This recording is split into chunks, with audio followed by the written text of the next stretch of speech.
안녕하세요. 어느 여목사의 일상회고록 두 번째, 억울함이 없는 정의로운 사람으로 마지막 이야기를 시작하겠습니다. 2005년에 목사 안수를 받고 내몰린 위기를 극복하고 먹고 살기 위해 성신여대 학위만으로 위장 취업을 해서 직장에 다녔다. 그때 돈을 모아서 계약한 월세 투룸에서 살았던 2년 정도가 사람답게 산 세월이었다. 어떤 트럭에 담긴 모든 소유는 이삿짐 센터에서 보관되다가 담을 공간이 없어서 2011년 7월에 포기하면서 과거는 공중분해되었다. 그래서 나는 내 모든 과거와 추억을 잃어버린 사람이 되었다. 고시원살이에 꼭 필요한 집만으로 품위를 지키며 지냈다. 월세 인생으로 점철된 17년의 삶은 찬송가 높은 산이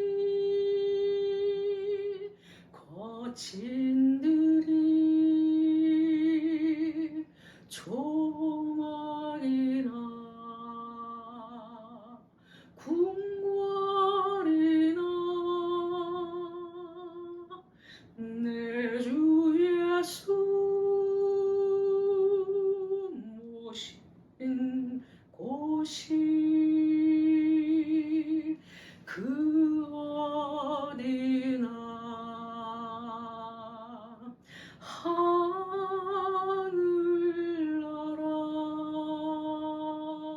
하늘나라. 찬양을 경험하는 삶이었다.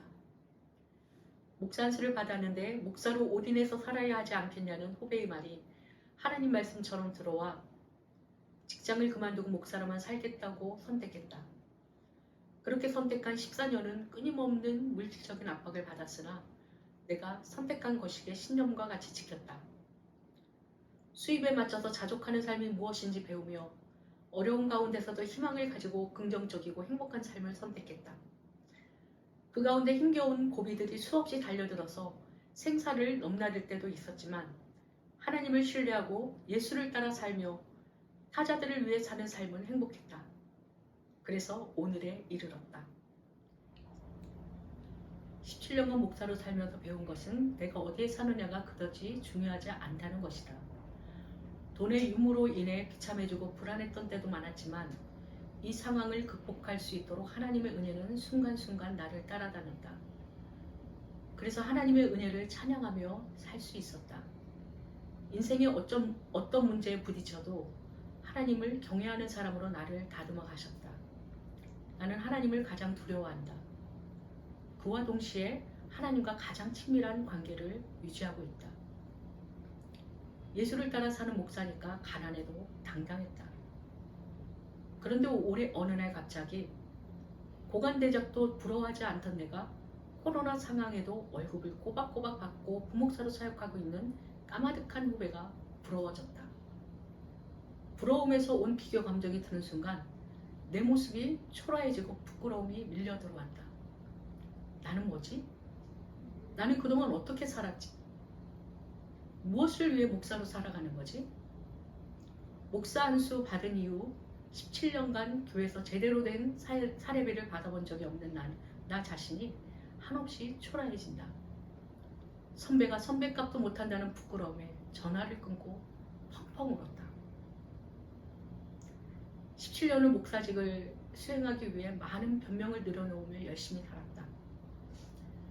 목사로 사는 삶이기에 당연하다 생각하며 모든 상황을 받아들였다. 난 내가 선택한 지난 삶에 대해 후회하지 않는다. 다만 구태의연하고 변화하지 않는 조직인 교단과 대부분 목사와 교회에 대한 부끄러움과 아쉬움으로 탄식할 뿐이다. 작년 말부터 시작된 목사직에 대한 고민은 정리되고 편안해졌다.